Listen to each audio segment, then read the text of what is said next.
Welcome to the 2024 Inner City Handball Fundraiser Kickoff. I'm Paul Williams, founder of the Inner City Handball Association. I'm here with Cesar Sala, president of the Inner City Handball Association.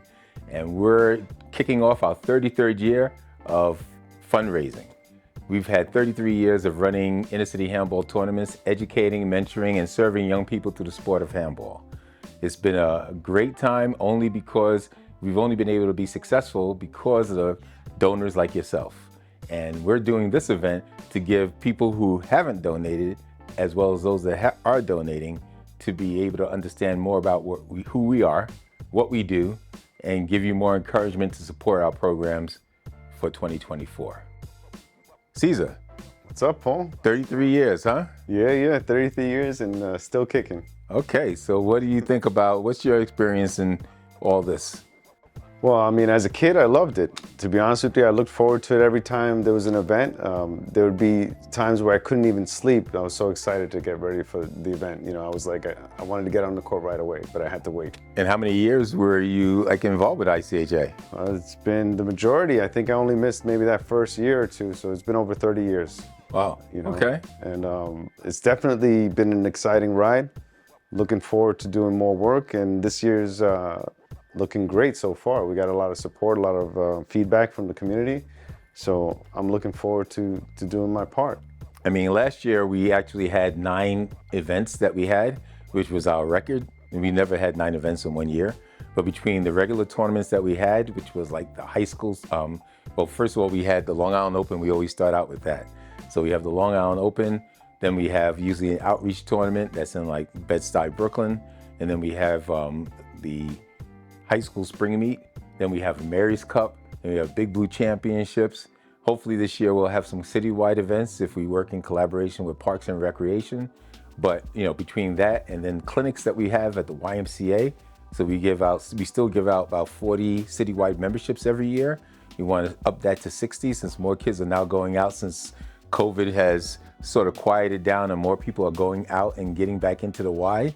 But still, our outdoor events are the best. Oh, for sure. Being out in the sun is the best thing. That's right. Kids come out there and they have a good time. You know, we haven't had a travel team, but you know, hopefully this year, if we get enough donations, we'll be able to have our 11th travel team that travels to Europe. You know, we've gone to every Worlds for the last 11, pretty much, not 11 Worlds, but we've been to the last 8 Worlds, but we've traveled to other countries too. But it would be great to go now that the Worlds are back, and that's going to be in August as well as October. August for the one wall and October for the 4 wall. It'd be great if we were able to send a team, especially since we were the ones that did the invitational exhibition for the World Championships to be able to get wall ball into the Worlds.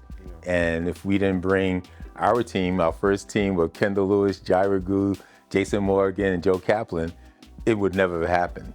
And that was 30 years ago. Yeah, I was on the second team. You went to Wales. Yeah, I did go to Wales. I wasn't on the dream team, but you know, it was all good. It was fun. Win something. Oh yeah, no, I loved it. I mean, as a junior, it was great just being able to travel across the states, being able to travel to different countries, meet different people from different cultures. I mean, there's just not enough time to really cover how fruitful those experiences have been for me. I definitely look forward to bringing those experiences to other kids that are coming up, and hopefully they were able to get the funding that's needed.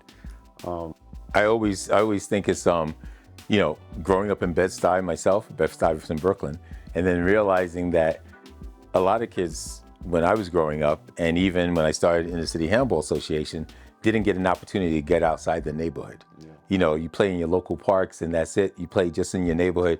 You never really get an opportunity to travel unless you're on a really good basketball team or football team or softball team.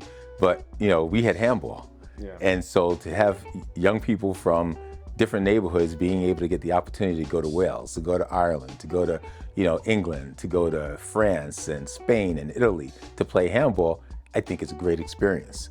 And, you know, it was great for me, and it's been great for all the kids in the last 30 years that have been doing it also. So we want to definitely make sure that young people today from the 5 boroughs still get that opportunity. Even though the world's a lot smaller now because of multimedia. We didn't have the internet in those days. Yeah, right? yeah. So you wouldn't speak to anybody until you saw them at the event. That's right. Now people are talking to each other. I keep in touch with people from Ireland, England, all over the place. So in answer to a question that I always get asked is, people are still playing handball? Yes, people are still playing handball across the country, in the neighborhoods, and around the world.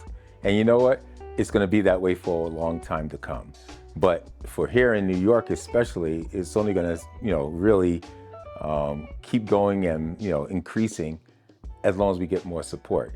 Unfortunately, we don't have corporate support like a lot of other sports. Most of the sport we get are grassroots. We have a few donors and a few foundations that have helped us out immensely, and we're hoping that they continue. And we're hoping that the individuals like yourselves that are watching this, taking the time to watch this, will also donate. But besides monetary donations, what we need also is your time. If you have time to help volunteer at some of the events, that would be great because it helps cuts our costs in having staff to, be on site to be able to help with the tournament, to manage the tournament site. But we need volunteers, and we also need people to be involved with maybe the YMCA, be on a board or a committee at the local YMCA, because they're the only ones that have courts that we don't have to really pay for.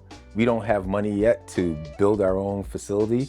That we're working on it, but we want to be able to have a facility that we can have indoor handball year round. So this way, whether it's one wall or four wall, we'll have some place for these young people to play. We need you to be part of community boards, because in different neighborhoods, people still wonder, is anybody using the courts? Because they see the courts are not used all the time. But they need to know that there's organized events, there's organized clinics, and that people in those communities appreciate the fact that the handball courts are there, and they want to let the city know, and let their local council people know that they want those courts maintained. Because if the courts are maintained, then we can get kids playing on them. To not maintain, young people are just going to look at it and say, well, how can we play? There's no lines. There's no, it's not well kept. Organized handball will help with the help of politicians, local communities, make sure these courts are maintained.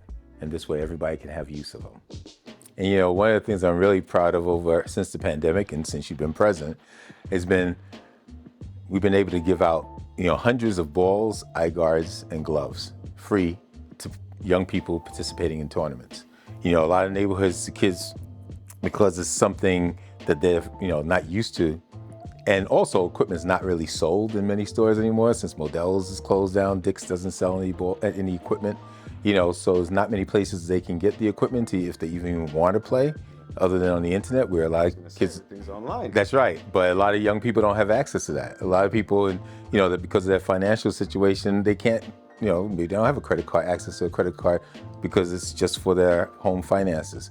So they're not going to go on the internet and buy balls and gloves and eye guards. Well, that's why it's important that we get that out there. That's right. And so, the last few years since the pandemic, all we've been doing is giving out plenty of balls, gloves, eye guards, and the kids have been using them, and the kids have been coming out, and the kids are appreciative of it. And you know what? That's a course that these donations help us to be able to do, to be able to give that equipment Kids out. love free stuff. It's a beautiful thing. They love it, and it makes them more appreciative of it, and then they even help them volunteer. We're hoping that these young people become really good citizens academically and athletically, and that's why we some of our kids we give scholarships for travel subsidies so they can go to tournaments outside of New York, and then in addition to that, if they're a senior in high school. We offer them book scholarships so they get up to $2,000. Last year we gave out $8,000 at our awards dinner that we have in November.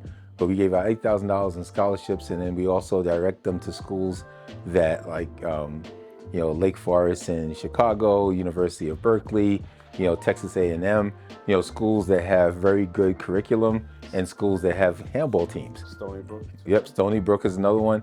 But there's plenty of schools that have, this handball after high school. So the high school teams with the PSAL is great, but there's handball after that.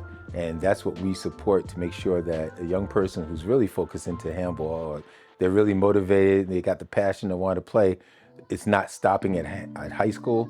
And I know school, college can be a struggle financially and also academically.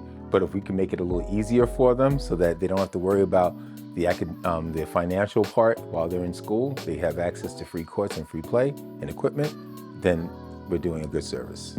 You know what, really, one of the interesting things, we're the only association in New York and probably on the East Coast that have 1-wall, 4-wall, 3-wall training. And we do it in small ball and we do it in big ball. And you know, whether you want to call it handball or wall ball, we do it all. Inner city handball does it all, while other people and other groups maybe just do one or the other. It's an all-inclusive thing. That's right. You know, that's the main thing that we're trying to do, which is, I think, is awesome. And for me, that's been the key to it all, is that it's inclusive to everybody that wants to play. It's inclusive to every style of the game itself. The inclusion is important. You know, thank you for taking this time to spend with us and share this moment. And if you have questions about anything, feel free to reach out to us at handball@ICHA.org. You know, we'll answer your questions. You know, give us about 24 hours to get back to you, but we will, because we're a volunteer organization. So, you know, it takes a little while for us to get back to the phones and emails and texts that we have. But, you know, we'll be glad to answer any questions about, you know, volunteering, about donating, just about clinics that we do. And membership counts. Make sure you become a member if you can, because we have junior memberships, we have adult memberships.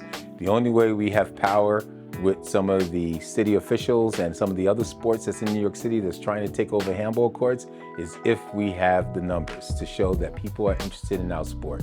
If we don't have the numbers and you're not a registered member, it makes our when we try to advocate for the sport, it makes it harder.